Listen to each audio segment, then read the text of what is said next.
armados. Isso é muito interessante. Eu vou chamar o José Arbex para a nossa conversa. Ele é nosso convidado nessa sexta-feira. Aliás, vem em boa hora, porque a gente acabou de ter essa notícia, Arbex, e quer muito te ouvir. Muito boa tarde para você. Bom, boa tarde. Mais uma vez, obrigado pelo convite. E só tem uma coisa que não mudou nessa sexta, Gabi. O quê? A hipocrisia, é evidente. Hoje eu não falei, hein? Hoje eu não falei. O Arbex, ele disse que eu expulso ele aqui, sabe, Calejão? Ele fala, não, você sempre diz que tá com saudade de mim, você me expulsa depois do programa.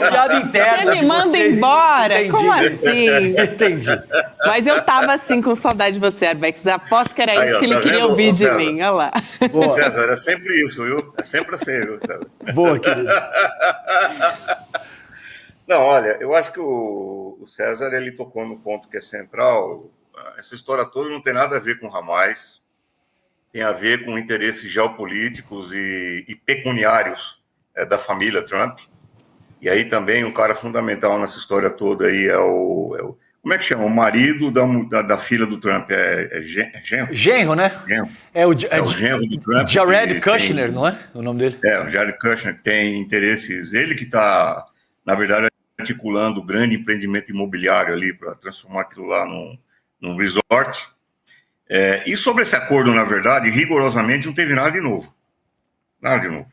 Uhum. O Trump é um gangster, certo? Ele é um gangster e a famosa tática de negociar dele não passa de uma tática de gangster, que é, primeiro você intimida o teu interlocutor, você ameaça o teu interlocutor, você põe o bode na sala, vamos dizer assim, e depois você negocia. Negocia, você diz que pode tirar o bode da sala, e aí você começa a negociar as condições. O tarifaço foi isso, ele botou o bode na sala do mundo, que eu vou tarifar todo mundo, chamou o 2 de abril do dia da liberação, não sei o quê, e depois todo mundo viu no que deu, ele começa a recuar. Ele prometeu transformar um inferno lá em Gaza, mas o que ele pode fazer além daquilo que já está feito? Nada. Não tem nada. A única coisa que falta fazer ali é soltar uma bomba atômica, porque o resto já foi feito. Ele falou que ia transformar o Irã no inferno, se o Irã não cedesse, se isso não capitulasse. O que aconteceu foi que quem se transformou no inferno foi Israel. O Irã transformou Israel no inferno. Então, o que está acontecendo agora, na minha opinião, é o contrário. Nós estamos tendo uma reação mundial espetacular, um negócio assim, sem precedentes, supera o grau de solidariedade mundial que houve durante a guerra do Vietnã, o grau de solidariedade com os vietnamitas, supera. Nós estamos vendo a Itália praticamente em pé de guerra por causa do que está acontecendo, manifestações fantásticas no mundo inteiro, a flotilha agora que mobilizou 50 países e conseguiu momentaneamente furar o cerco naval de Gaza. Nós estamos vendo a Inglaterra, que é o país que praticamente criou o Estado de Israel, em 1948. A Inglaterra sendo obrigada a reconhecer o Estado palestino, a França sendo obrigada a reconhecer o Estado palestino. Dos estados importantes, só 3 não reconheceram até agora. Os Estados Unidos, que na verdade é um em carne com Israel, até agora a coisa já não está tão tranquila assim nos Estados Unidos, e os países, não por acaso, os países do eixo da Segunda Guerra Mundial, né? Alemanha, Itália e Japão, que compuseram o eixo nazista, né? Esses não reconheceram ainda o Estado palestino. Por que será? Então o que você tem, na verdade, é um avanço tremendo da legitimidade palestina e do isolamento de Israel. O Hamas também não fez nada de novo. O Hamas sempre foi o primeiro a aceitar o acordo. O Hamas sempre se dispôs a negociar. É mentira o que diz a Rede Globo, é mentira o que diz a Folha de São Paulo, é mentira o que diz o Estadão, é mentira o que diz a CNN, é mentira o que diz o New York Times. O Hamas sempre se dispôs a negociar. O Hamas sempre colocou na mesa as condições dele.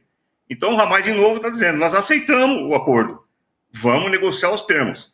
Isso que foi proposto não é um acordo, é um ultimátum. Porque, por exemplo, a Gabi notou, nós queremos essa região livre de organizações armadas. Israel é uma organização armada ou não? Israel vai permanecer na faixa de Gaza? Israel vai sair da faixa de Gaza? Se vai sair quando? Não existem prazos para Israel. Não existem nenhum mecanismo que obrigue Israel a cumprir nenhum dos termos do acordo. Não tem nenhuma obrigação. Nenhuma condição. Só tem condição para o Hamas. É evidente que isso não passa. Nenhum Estado árabe, mesmo o Estado mais vassalo, mesmo o Estado mais podre, mesmo a monarquia mais abjeta entre os Estados árabes, a monarquia jordaniana, os Emirados Árabes Unidos, nem esses caras vão aceitar um negócio desse. Por quê? Porque a população não aceita.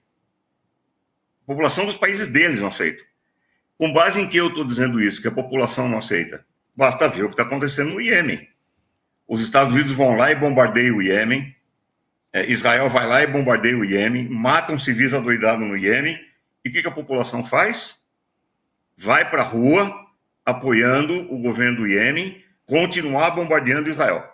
A população não recua. A população árabe está completamente com os palestinos. A monarquia saudita sabe disso. A monarquia jordaniana sabe disso mais do que ninguém. Esses caras, essas monarquias estão em pânico, principalmente depois que Israel bombardeou o Catar. Qual é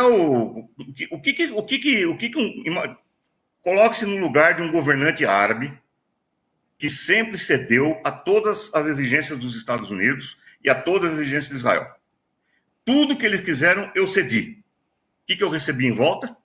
Fui bombardeado por eles. Isso. É inacreditável. Fui bombardeado por eles. É isso que eles receberam de volta. Então, imagina a monarquia árabe. De um lado, ela está olhando para a população dela, absolutamente solidária com a Palestina. De outro lado, ela está apoiando por um louco, fanático, demente na Casa Branca, que é o Trump, que ninguém escreve aquilo que ele fala, porque o cara é totalmente, além de ser abilolado, é um cara completamente sem escrúpulos, sem nenhuma moral, sem nenhuma nada. O cara é um cara comprometido com o pedófilo Jeffrey Epstein, é um cara que já foi condenado com mais de 30 condenações por assediador sexual, predador sexual, bandido, mafioso. Já foi condenado, não é o Arbex que está falando, é a justiça estadunidense. Já condenou esse cara. De outro lado, um fanático, que é o Netanyahu, um fanático louco, um nazi lá em Israel. Então, eu sou uma monarquia árabe, um governante árabe. De um lado eu tenho esses caras, o Trump e o Netanyahu, de outro lado eu tenho a população árabe totalmente solidária com os palestinos. Sabe quando eles vão conseguir fazer um acordo desse aí? Que entrega a faixa de Gaza para Israel, fazer o resort e vai desarmar o Hamas e vai expulsar os palestinos. Sabe quando que vai sair isso aí? Nunca. Não existe a menor chance de acontecer isso aí. Agora, o Hamas está fazendo a parte dele. Então, vocês querem um acordo? Vocês querem um acordo, tá bom. Então vamos fazer um acordo. Cartas na mesa. Vamos discutir os pontos que não estão esclarecidos nos 20 pontos do Trump. Primeiro ponto. Não vai ter um governo estrangeiro. Imagina, botaram o Tony Blair para ser o novo dirigente da E são para isso, justamente. E ele também ajudou a elaborar o plano, né? Não é só que ele vai estar no comitê da paz, ele também ajudou a elaborar o plano. Já tem vários bastidores falando que ele teve um papel fundamental nisso também. O Tony Blair merece a risada do Arbex, porque honestamente o Tony Blair é um criminoso de guerra. O Tony Blair deveria estar preso.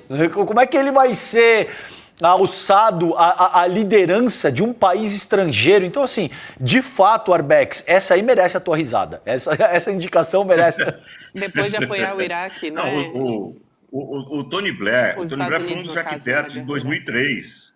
Isso. O Tony Blair foi um dos arquitetos de 2003, quando as forças da coalizão, chamadas forças da coalizão, atacaram o Iraque, a pretexto de uma mentira, dizendo que Saddam Hussein tinha arma de destruição em massa. Mataram mais de 1 milhão de pessoas. E o Tony Blair foi denunciado e foi comprovado que ele não foi enganado pelos Estados Unidos. Ele maliciosamente participou da arquitetura do plano. Foi feito um filme sobre isso. E ele veio a público depois. Foi extraordinário. Eu fui ver. Ele veio a público pedir desculpas. Mas ele pediu desculpas para as vítimas britânicas do ataque. Ele não falou uma palavra das vítimas árabes do ataque. É um negócio impressionante. E botaram esse cara para... Só rindo mesmo, rindo Você de acha que- nervoso, né? Você acha que algum palestino, É. algum árabe, ao ver essa proposta, vai dizer, não, tudo bem, pode... Não tem a menor chance do Hamas aceitar isso daí, mas não existe isso. O que está acontecendo agora é que, na minha opinião, isso é minha opinião, tanto o Trump quanto o Netanyahu se tocaram que eles estão num beco sem saída. Na verdade é essa. Eles não conseguiram fazer aquilo que eles queriam lá na Palestina. Eles não conseguiram destruir o Hamas, não conseguiram tomar conta da Palestina, não conseguiram aniquilar a resistência, não conseguiram nenhum dos objetivos. Em compensação, a Palestina nunca foi tão reconhecida no mundo inteiro, inclusive pela Grã-Bretanha, uma coisa inédita, um negócio espetacular. Israel nunca enfrentou uma crise tão profunda, e mais, o Netanyahu sabe, hoje o Netanyahu sabe, que os dias que ele teria ainda, se ele quiser atacar o Irã, esses dias estão contados. Porque hoje, imagina, o Trump está tendo dificuldades para explicar um empréstimo de 20 bilhões de dólares para a Argentina. Isso. O Trump não está conseguindo explicar isso daí. Por que a população pobre dos Estados Unidos não tem assistência do governo dos Estados Unidos, mas a Argentina tem? Os fazendeiros argentinos, os fazendeiros dos Estados Unidos, aliás, que sempre foram a base eleitoral do Trump e que sempre votaram incondicionalmente no Trump, eles agora estão completamente irritados com a seguinte pergunta: você cortou os subsídios das nossas plantações, da nossa produção. Você criou um tarifaço que afastou a China, e a China não está comprando mais a nossa soja, a China não está comprando mais o nosso trigo, a China não está comprando mais os nossos produtos. A China agora está comprando da Argentina. E você está financiando quem? A Argentina. Eu estou falando isso por quê? O que isso tem a ver com Gaza? Você imagina, se o Trump está com dificuldade de explicar para a base dele por que ele vai ceder 20 bilhões para a Argentina, imagina explicar entrar numa guerra com o Irã para apoiar Netanyahu. O negócio está completamente... Está ficando cada vez mais inviável. E o Netanyahu sabe disso.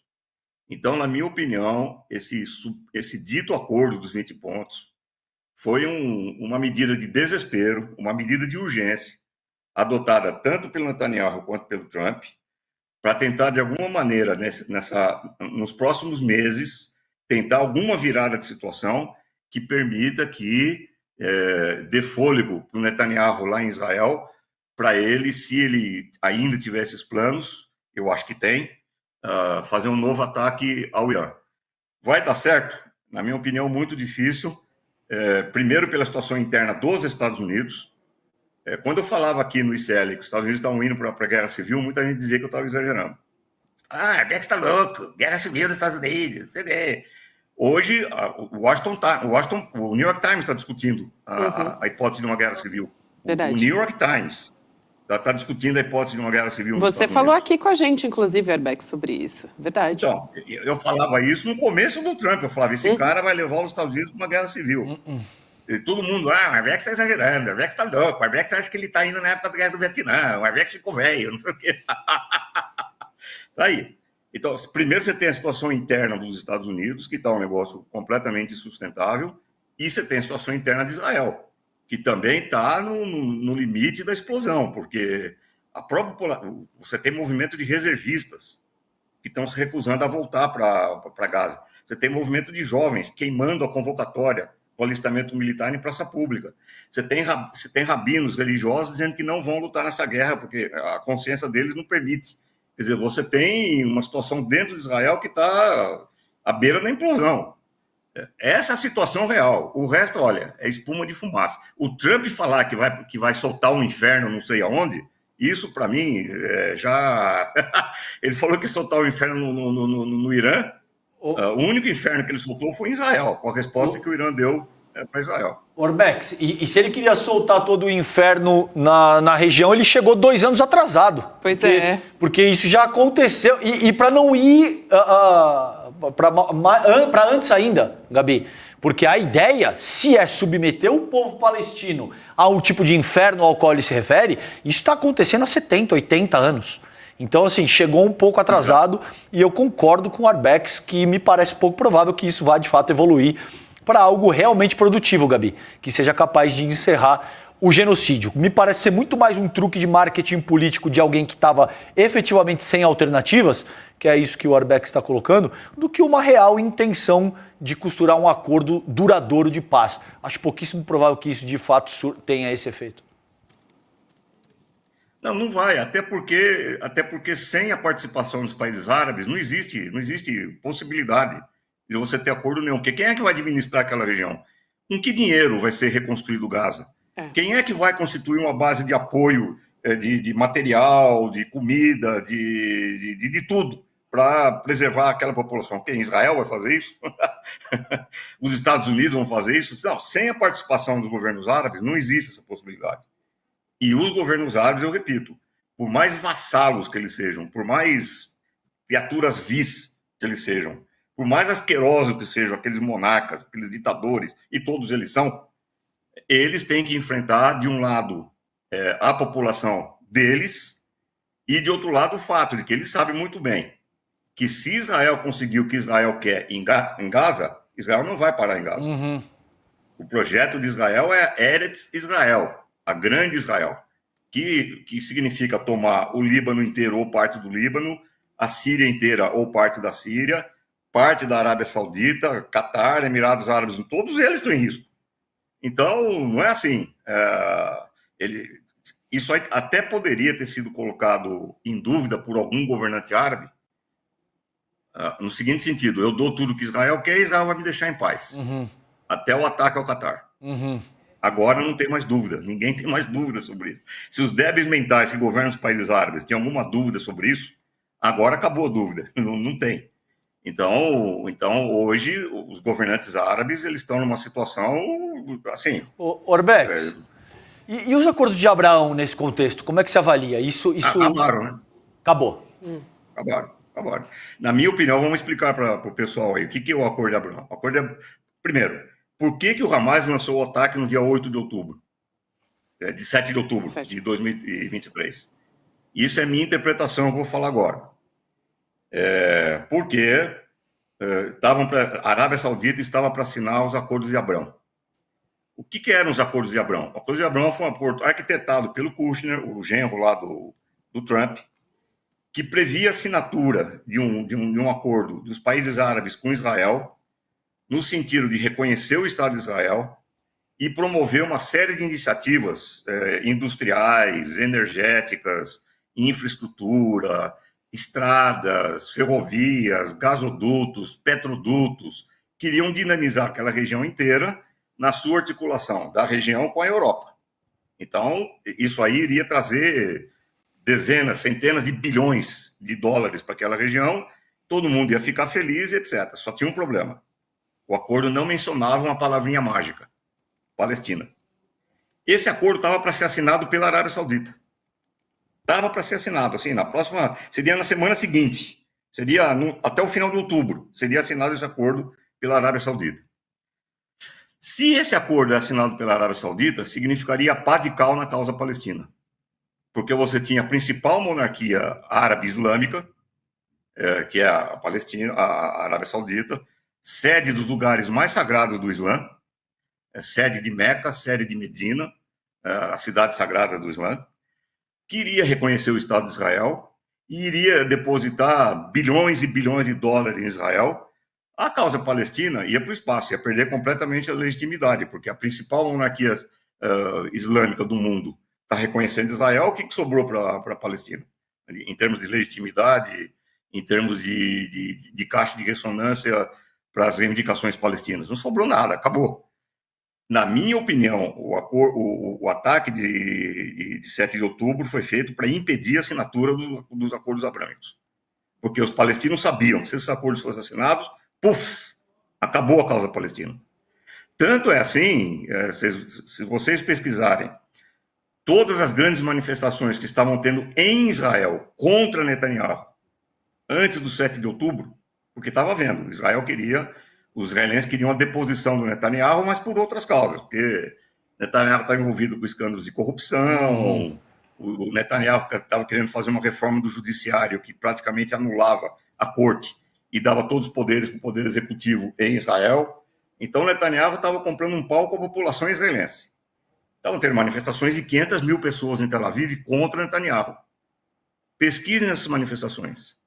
Vocês não vão ver um cartaz, uma faixa, nada falando em Palestina. Palestina não existia. É como se a questão palestina tivesse resolvida. E na cabeça dos israelenses estava resolvido. Ninguém mais falava em Palestina. Ninguém falava em apartheid. Ninguém falava em opressão do povo palestino. Estava tudo certo, tudo resolvido. A questão palestina voltou a ocupar as primeiras páginas dos jornais do mundo depois do 7 de outubro. É por isso que o Hamas fez o ataque.